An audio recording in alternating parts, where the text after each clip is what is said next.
Take patient interview. Subject has no recorded name. Alias listed as the Joker.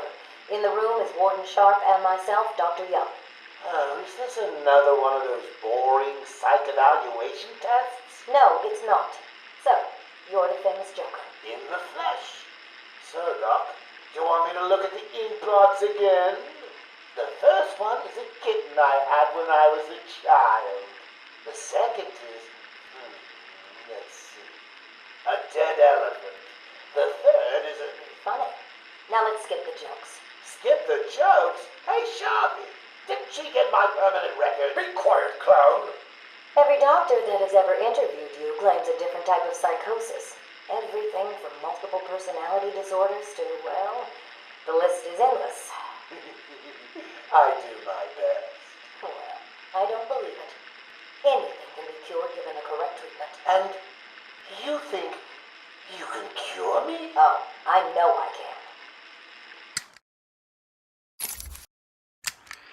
Take patient interview 17. Joker remains uncooperative. My earlier diagnosis remains true. I believe he enjoys his persona too much. What's up, Doc? Today I thought we'd try something different. Oh, you make me blush, Doc. I have a girlfriend. Dr. Quinzel, I know. I've seen the tapes. I saw what happened. What can I say? I'm a charmer. Anyway, I thought it would be good to talk about your childhood. Oh, ever heard of romance, Doc? I don't give up the goods for free. You'll have to try harder. What are you hiding? Didn't you hear me? You scratch my back, Doc, and, well, I won't have you wrapped in plastic and left in a gutter. Take patient interview 20. Joker is more interesting than I originally believed. When Project Titan is operational, I believe Joker will be the perfect test subject. Good afternoon. Today I thought I'd skip back to our previous conversations about your family. Of course. I was born in a small fishing village. I always wanted to join the circus, but my father wouldn't really let me. I don't believe you. My father was a cop. 1 week from retirement when a mob... I've seen the movie. What are you scared of? Scared? Yes, scared. There's obviously something. Something that made you what you are. What if I'm too scared to remember? It hurts too much. Then I can help you. These are the private notes of Dr. Young. Titan is a success. Even my funding worries have been solved after the unexpected donations from Mr. White. Joker has also shown a remarkable interest in the possibility of a cure. Once the protein bonding process is finalized, I will... Dr. Young, you ready? Oh, yes, come in. You'll hurt my feelings, Doc, keeping me waiting like that. Sit down. You can leave us. You sure? We're fine. Aren't we, Joker? Oh, yes. Well, if you insist. I'm just outside, okay? So is he here? Did your patient X arrive? Yes, I must say progressing more rapidly than I expected. But enough of that. Let's talk about you. No. Let's talk more about your Titan project. My what? How do I know you have Bane strapped to a table in the basement while you pump him dry? Would you believe a lucky guess? I've been a fool. Joker was behind it all. He's Jack White. He gave me the money, pulled the strings to release Bane. How could I not have seen it? He's been blackmailing me. He has a crazy plan to create an army of monsters. I want out, but... Hello? Dr. Young's office. Please hold for Mr. White. What? Hello, Doc. We need to talk. I'm not doing it, Joker. Do you hear me? Wait. How did you get access to a phone? Oh, yes. Sorry, Doc. I'm split. I hate small, confined spaces. Reminds me of my childhood. Another lie? Who knows? I certainly don't, but let's not get distracted with details. So, anyway, I want my monsters. I sent you back the money. I don't want it. You I look like I care about money? I just want my monsters, Doc. And if you don't give them to me, well then, it won't be funny.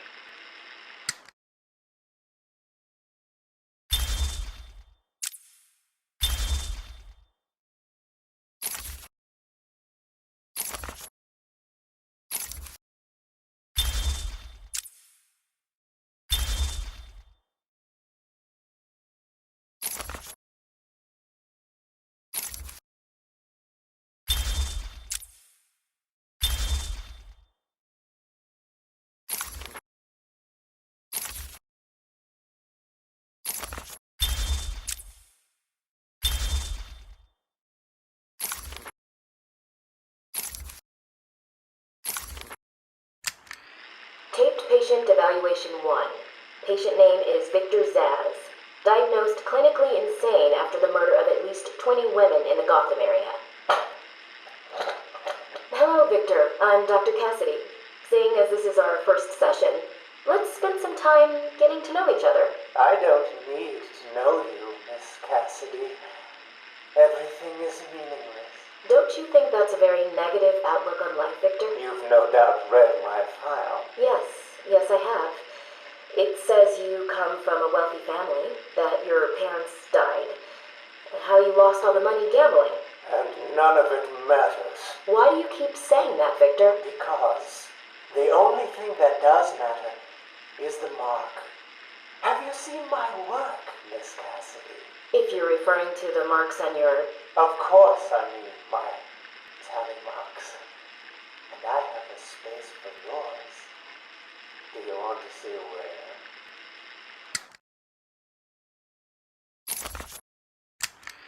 Taped patient evaluation 5.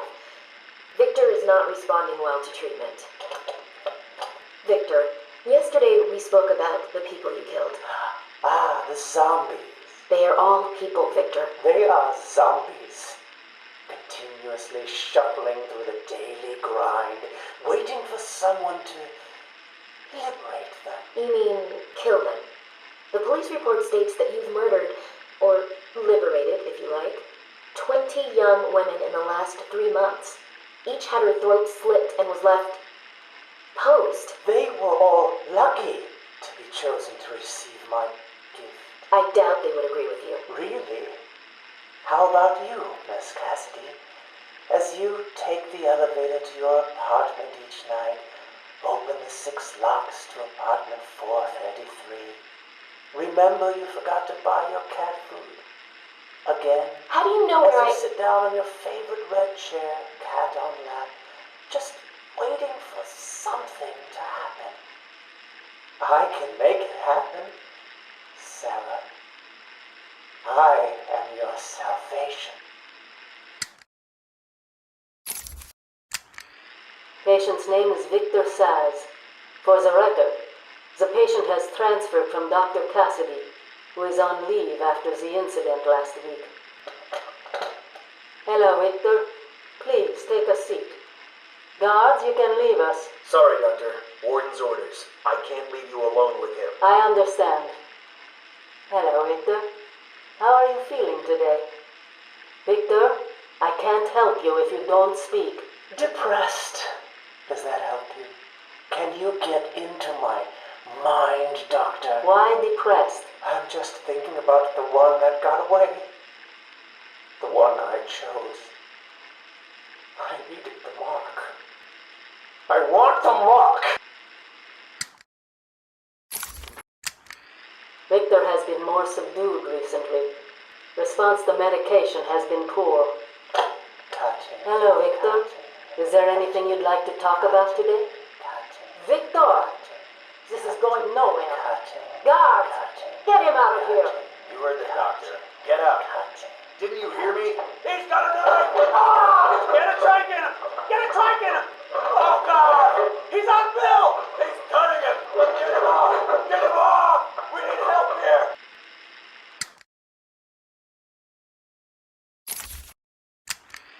Victor has been in isolation since the attack on Zagar last week. As I wait for him to be brought up to me, I have had time to review his notes. I am increasingly worried. He cannot be cured. He has no empathy for his victims.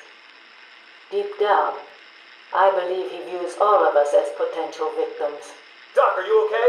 What's happening? It's Zaz. He broke out of isolation. He's gone. Oh, God! Don't worry, Doc. You're in the safest place. He's definitely left the island. Of course. But someone needs to alert the authorities. He'll need to kill again. Do you understand me? Needs to. Oh, no. He's gone after Dr. Cassidy.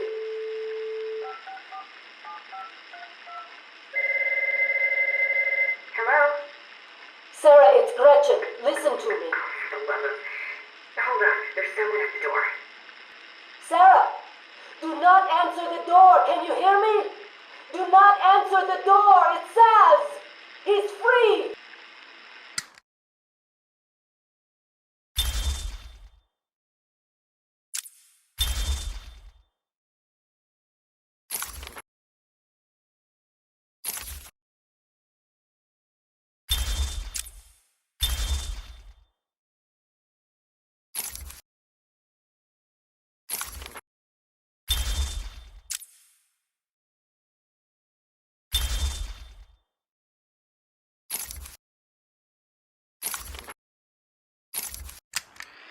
Is he here yet? You're kidding me, right? That thing's not a man. My God! Hello. My name is Dr. Gretchen Whistler. Do you understand me? Yeah, I hear you, bitch. So when's dinner? I'm getting hungry. Taped patient session 2. Patient name Waylon Jones, a.k.a. Killer Croc. So, is this the part where you try and reason with me? Find out why I did it, Doc. We're here to help you, Mr. Jones. You got a cure for me then, Doc? Can you make me normal? Normal is a poor choice of words. No one's really normal, are they? Figured as much. So, how about this, Doc? You let me go now, and I won't eat you. You don't really eat people. It's just an urban myth. Oh, you think? Keep believing that, Doc. Sit down and shut up. You think I'm scared of you, Cash? I've got your scent. You're... And I've got yours too. Know what? It stinks. Carry on, Doc. Please don't do that again, Mr. Cash. It's not helping. I'm sorry about the comment, but what can we do if you insist on hospitalizing 3 dogs? Strap on whatever you like, Doc. This thing just tickles. I'm happy to wait here. Wait for the bat. He'll be back, and I'll kill him. Then Cash. Then you. In your dream. Now get up. Now.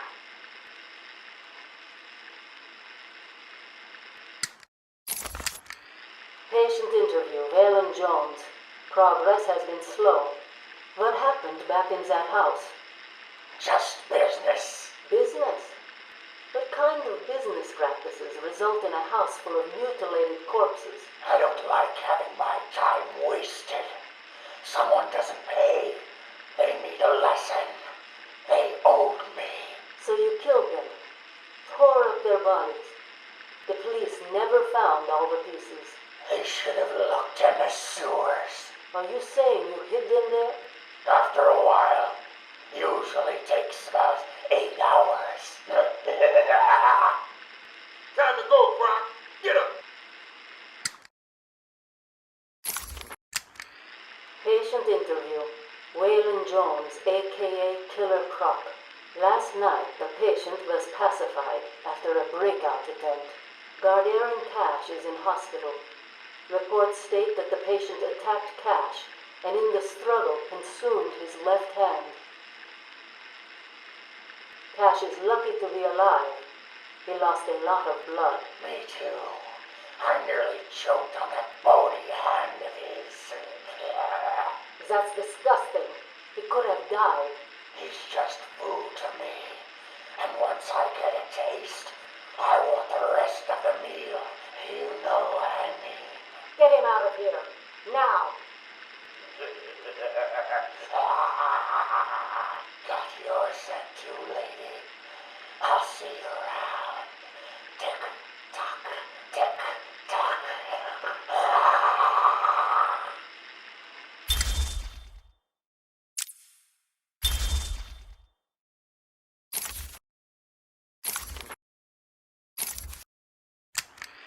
Patient interview 21. Patient's name is Edward Nigma, also known as the Riddler. So, Edward, Warden Sharp tells me you've been leaving threatening riddles scrawled on the asylum walls. Again. One would have to be severely paranoid to read threats into harmless riddles, Dr. Young. May I test you with one? Very well. What is it that walks on 4 legs, then 2 legs, and finally 3 legs? A human being. As a baby, it crawls on 4 legs. As an adult, it walks on 2. And in later years, it uses a cane. Good try. But the answer to all 3 is a baby. True, it crawls on all 4s, but cut off its legs and it can only wiggle on 2 limbs. Give it a crutch, it can hobble around on 3. You see? It's horrible. How can you even joke about that? Easily, Doctor. It's not my baby. Taped interview 39. Patient's name is Edward Nigma. At this point in time, I've yet to decide if Mr. Nigma is a suitable candidate for the Titan process. I'd like to talk about your childhood. Miserable. Next. By all accounts, that is where your fascination with riddles began. I believe discussing those years could explain your compulsive behavior. Very well. My father hated me. Always called me a moron. I see. I was determined to prove him wrong, so I entered a contest at school. A $20 prize to the kid who could figure out an almost impossible logic problem. I won, of course. And that pleased your father? Hardly. He was convinced I had cheated. He kept yelling, "You must have cheated! Admit it, you moron! You cheated!" I swore I didn't, and he hit me for lying. I'm sorry to hear that, Edward. Don't be. He was right. Patient interview 44. This is yet another interview with Edward Nigma. I've yet to make up my mind whether he's a genius or just deluded. Whichever one he is, just being in his company is both irritating and exhausting. Hello, Miss Young. You look tired. Anything you need my help with? No, thank you, Edward. I am here to help you. We all are. Forgive my arrogance, Doctor, but if you think I need your help, well, you're in the right place. Let's look at it a different way. Throughout your career, you have specialized in bizarre traps and convoluted clues that more often than not result in the death of the unfortunate participants. And if the citizens of Gotham were smarter, my games would be merely an amusing diversion. Instead of death traps. You really should be thanking me. Weeding out the ignorant, the stupid, the useless. But don't worry, I'm sure you would survive. What a lovely photo on your desk, Doctor. Your family? Mother, perhaps. Put that down. Get out. Go on. Let's discuss your obsession with Batman. Hardly an obsession, Miss Young. I simply feel an obligation to expose him. You know who he is? More important, I know what he is. What do you mean? It's obvious. The mask, the weapons, the scare tactics. He's a criminal. No different than Joker, Two-Face, or myself. Most people consider him a hero. Most people are idiots. They can't see Batman for the villain he is. Riddle me this. How did he get his car and his gadgets? I don't... With money stolen from the criminals he defeats. Why does Gordon turn a blind eye to his antics? Batman bribes him. The answers are right in front of your stupid, gawking face. Edward, please, calm down. Wake up, Gotham! No sane, law-abiding man does those things. No one's that selfless.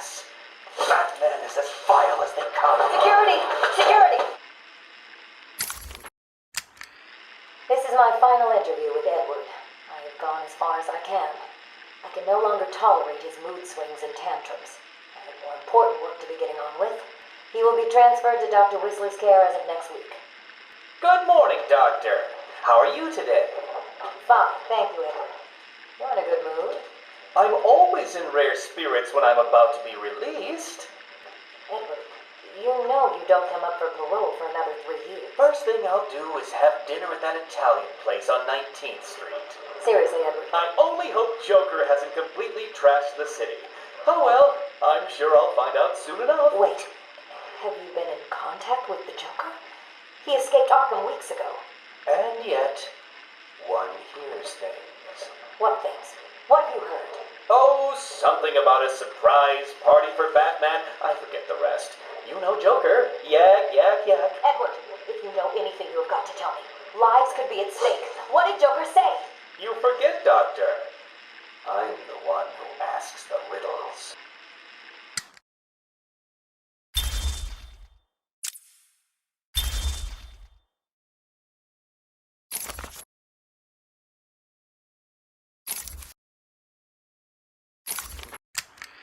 Patient interview. Pamela Lillian Isley, November 12th, 11:33 a.m. Good morning, Pamela. How are you today? Fine. Today is a special day. What do you mean? This is the anniversary of my new life. When I found my true self, my destiny. Are you referring to the event with Dr. Woodrow? Yes. What else? Of course, at the time, I thought Jason had poisoned me. But in retrospect, he did me a huge favor. And why do you believe what he did has helped you? He showed me the bigger world. A world I should protect. Of course, my first offer was rejected. Offer? You tried to kill everyone in Gotham. Well, sometimes you need to prune back hard in order to make something flourish. Patient interview. Pamela Lillian Isley, November 14th, 10:21 a.m. Hello, Pamela. Today I'd like to go back to something you said in our last conversation. Ask me anything you like. You said your first offer to help Gotham was rejected. How can you possibly believe that? What do you mean? You released thousands of poisonous spores into Gotham, killed hundreds of people. How does that help anybody? I'm not interested in bodies, Doctor. Horrible fleshy sacks walking around destroying my poor babies with their greed and arrogance. But aren't you one of those fleshy sacks? Were a doctor too. How can you turn your back on us? Quite easily as it happens. But not you, Stephen. You're different. I feel we have a connection. Really? You do? Of course. Pamela, I got you what you asked for. Do you like it? Oh, yes, Stephen, I love it. Such a beautiful flower. Do you mind if I keep it? Oh, no, Pamela, I can't leave it. It's against all the rules. I'll just bring it and show it to you when I visit. But it's me, Stephen. I get so lonely on my own. You wouldn't want me to be lonely, would you? No, of course not. Keep it. Just don't let anyone see. Really, no one. You can trust me, Stephen. Thank you. Now give me a kiss. I can't. People will see. No one's watching. What's wrong with you? Don't you love me? Call me Ivy. Of course I love you. Where is Dr. Kellerman? How should I know, Warden? It does seem careless of you to have lost him. I have no time for your games, Miss Isley. Tell me where you have him. We have security footage of you and him leaving your cell last night. So, Do I need to spell it out? We know you hypnotized him, or whatever it is you do. We know he took you somewhere, but conveniently, security cameras across the island were mysteriously covered by leaves and flowers at 3 a.m. Now tell me what it is. I'm not saying a word unless you do exactly what I tell you to do.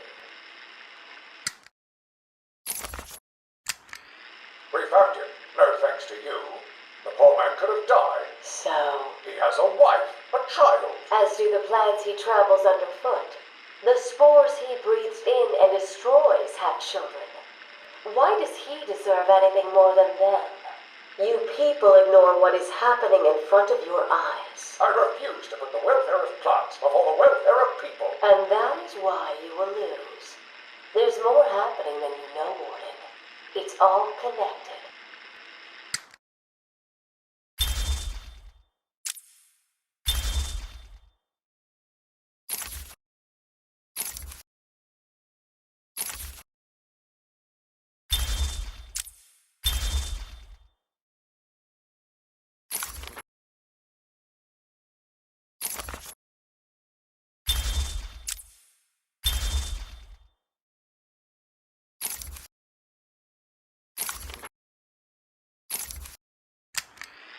Harleen Quinzel, Call me Harley. Everyone does. I'm surprised you want to intern here at Arkham. I've always had a thing for extreme personalities. You can't deny there's an element of glamour to these super criminals. I'll warn you right now, these are hardcore psychotics. Most would rather kill you than speak to you. I'm sure I'll be fine, Doctor. They'll eat you for breakfast. I mean it. One or two of them will enjoy it too. Be careful.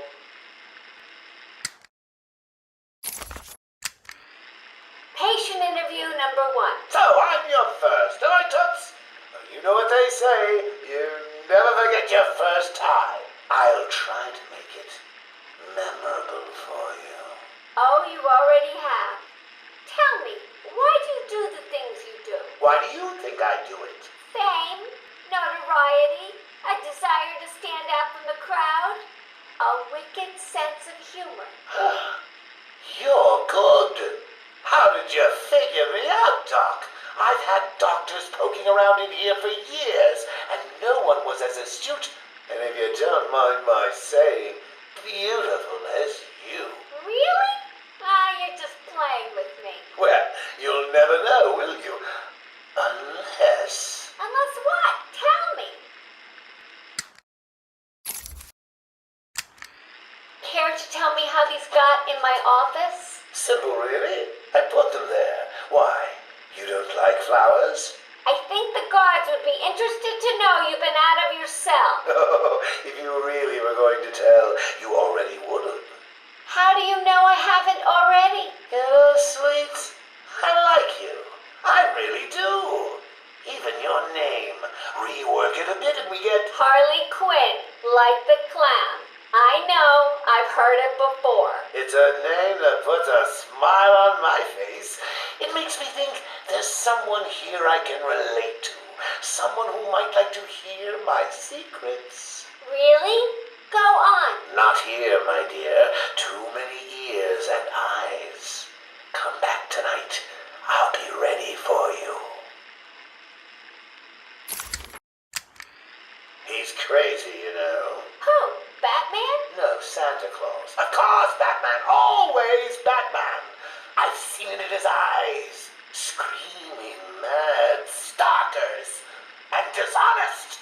Hiding his face behind a fright mask. Well, no masks for me. I have nothing to hide. I laugh at the cruel absurdity of the world. But Batman, he's got them all fooled. He's made them think he can make a difference, that he can actually make things better. And the joke of it is, they all believe it. The police? The police, the media, the frickin' junior rangers. Every last sack of walking meat in this urban cesspool. Listen, sweets. Batman knows we're all on the same funhouse slide into madness. Why won't he admit it? He's up there in his belfry laughing at us. And the real gag is the miserable liar is allowed to run free while I'm in here. That's really incisive. Then you understand, don't you? You know why I do what I have to do. You know Gotham's only real savior is me. I got what you wanted. You did? I mean, good. How did you smuggle it in? Actually, I don't want to know. So are you ready to stop that evil, murdering bat once and for all? Of course I am. He needs to pay for what he's done to you. Give it here then, quickly.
interview 1. Patient was referred to me after the incident with Dr. Murphy. He appears to have suffered a breakdown of sorts. I believe it was brought about after the loss of his wife and child. As yet, the patient has been unable to speak. Continued observation shows little mental activity. It's as if the shock of what he saw triggered his mental collapse. There's someone in here! It's him. We found him. Break down the door!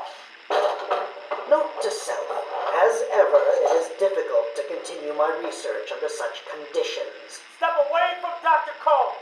Now. Get down on the ground! We found them. Someone get a medic. Oh, God, what's he done to him? Patient interview 6. Dr. Crane has been back in custody for 3 weeks. Regular sessions have been inconclusive. I am not sure he is actually insane. Good evening, Stephen. How are you tonight? I'm conducting the session, Jonathan. Of course. If that helps you cope, I wouldn't have it any other way. Let's talk about the events 3 weeks ago. What did you think you'd achieve? Dr. Murphy is still in therapy. I wanted to understand him. His personal demons, his fears. It's all quite fascinating, really. But you were a respected doctor. A brilliant mind. Now just another resident in Arkham. Can I have a drink? A strong one?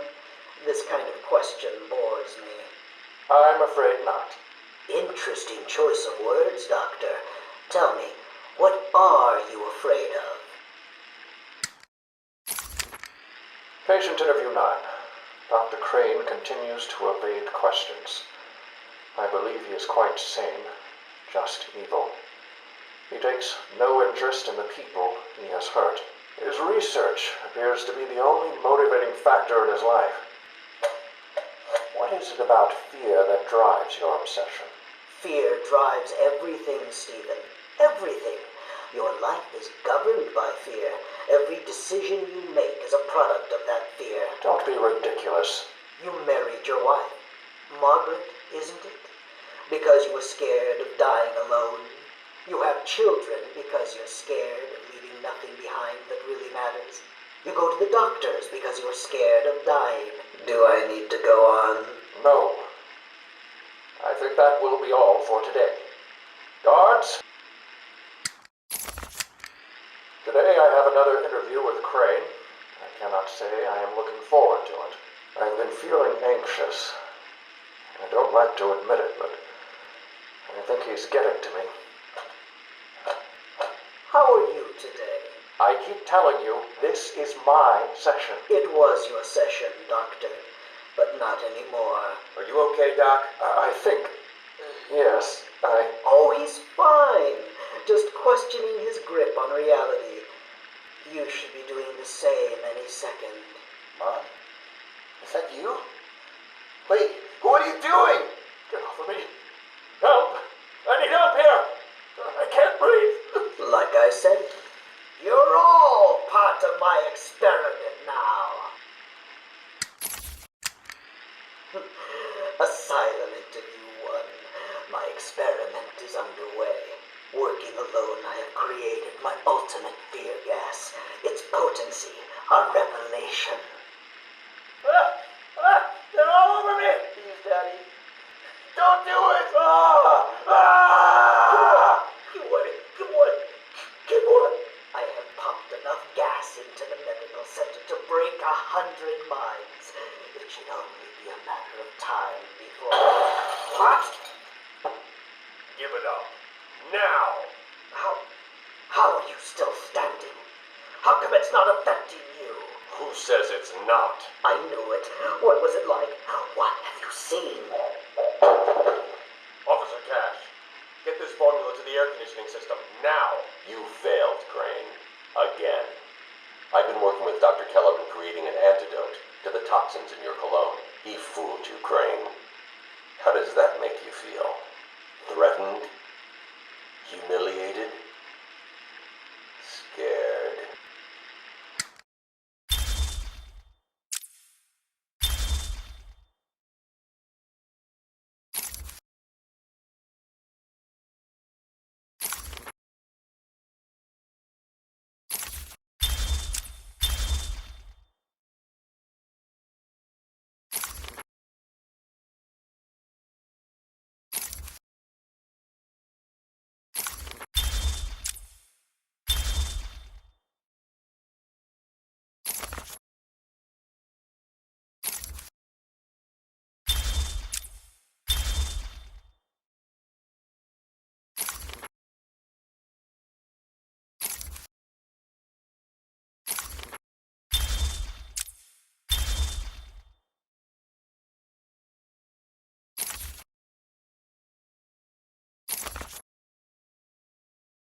I am the spirit of Amadeus Arkham. Through my actions, I have saved this cursed city, though my own curse is to forever remain in the shadows.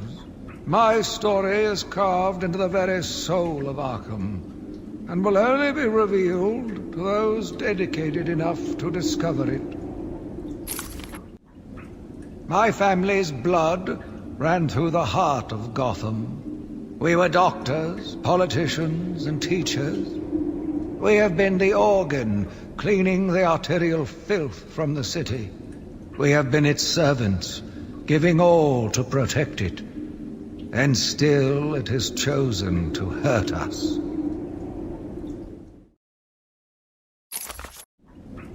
As Gotham's veins slowly filled with pain and suffering, the effects were felt everywhere. My father fell first, infected by some foul disease. My mother lived on, but only in a dream. I returned to the family home to care for her, where she remained in her bed for as long as her body continued to breathe. Her tears kept me awake at night.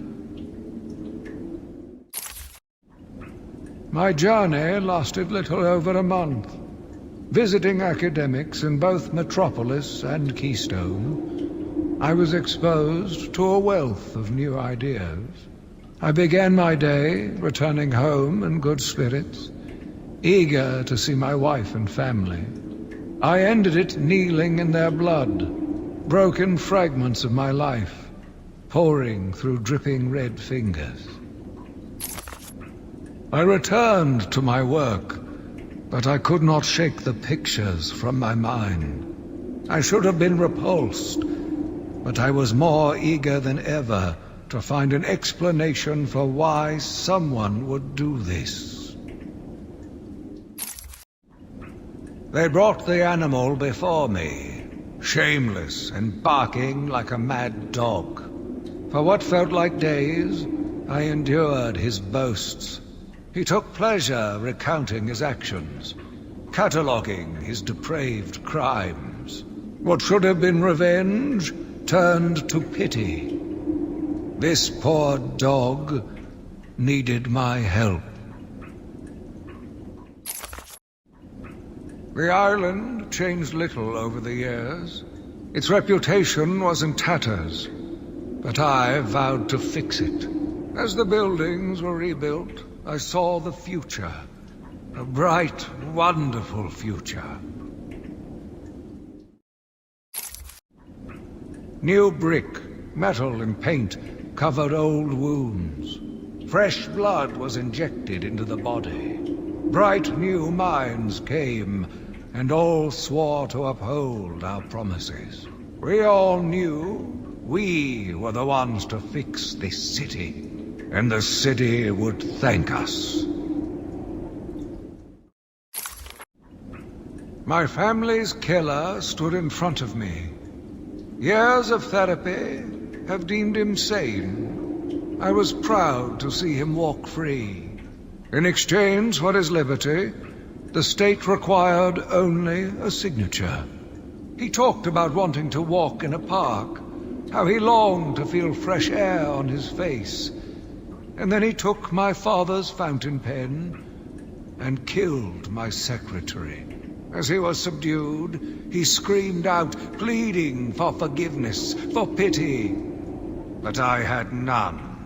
I watched as guards beat him to a stain on the floor. Spring was a turning point, a new beginning, a glorious realization of my true destiny. My family's killer perished in an unfortunate accident. These animals cannot be cured. Like dogs, they only respond to discipline. And if that fails, then I was afraid that these accidents would have to continue. I took a walk around my island. I passed by the penitentiary and felt nauseous at the thought of the filth it contained. I looked out over the Gotham Bay, and in the distance I saw lights. No doubt boats bringing more filthy degenerates to my city. I swore again to protect her from this darkness. I argued with the latest group of young, eager doctors. They bored me with theories and ideas, proving that they had no theories on how to cure these animals. Only one shared my vision. I offered her the chance to explore her dreams. She accepted. We'll make a good team. The Gotham police dragged a new patient to the island. They said he was responsible for the disappearance of hundreds of the city's vagrants. As I looked at his disgusting body, all scales and teeth, my mind ran free, dreaming of delicious punishments to break this monster. Doctors gathered around, poking it, examining, but only I knew what would cure him, once and for all. The beast was too strong. His animal savagery nearly cost me my life. I took my frustrations out on a lone patient. His case notes suggested he was a paranoid schizophrenic. His pleas, as I beat him to death, suggested much more. His confessions were illuminating. My path was clear. Every day I found the patients more distracting. Their insane mutterings and constant twitching disgusted me. There was only one way to cure this evil. Only one way to purify the city and ensure its future. I needed to prepare myself. I needed to be ready. I had a sudden pang of conscience. I sought counsel from my priest on the choices I had made. I asked him if it was a sin to kill in order to save a life. The holy man said all life was sacred, but a judgment would not be upon my soul if I acted to save another. I left the confessional with my soul uplifted, convinced more than ever I am doing a service not only to mankind, but to God as well. I watched in silence as he brought in the woman. Her skin now a venomous green. The wanton creature no longer looked like a human being, much less a woman. The Bible says, "Suffer not a witch to live."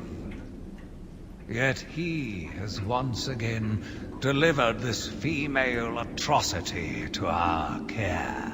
Once I have dealt with the monster, I think it will be time to see if green wood does, in fact, burn. Sitting in the darkness outside of his cell, I watched the crazed twitching, listened to the disgusting words that came from his mouth. How can I let a dirty animal like this live? He is the cancer I have sworn to protect the city from. Curse me for a fool! How could I not see it until now? The monster had a confederate. I hid in the darkness near his cell, and saw with my own eyes one of the doctors whispering to him. She looked at him through the transparent barrier with tenderness, with, dare I say, desire.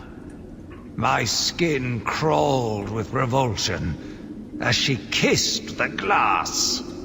Fighting the urge to dash the woman's head through the glass, I let her continue.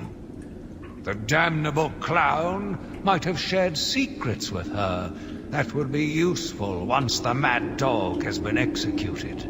I'm sure the woman will reveal what she knows to me. If not willingly, then certainly under electronic persuasion. After that, a lobotomy, I think. Unfortunate for one so young. But her lust has put the reputation of Arkham at stake. Yes, a lobotomy. The very thing. There is no other way to ensure her silence in this regrettable matter.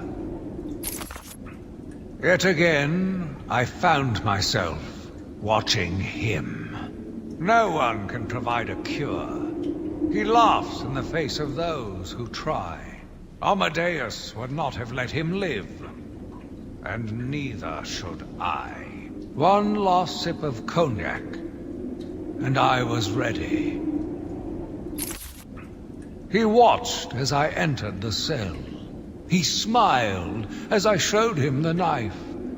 I told him how I will use it, how I will cleanse this city. And then, terror. I was paralyzed. I struggled.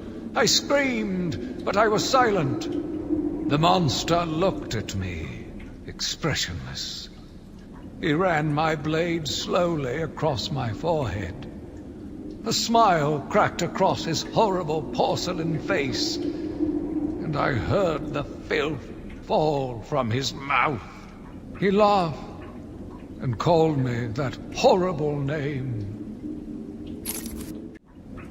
It must have been Crane, another one who doesn't deserve to live. Why do these people thrive on chaos?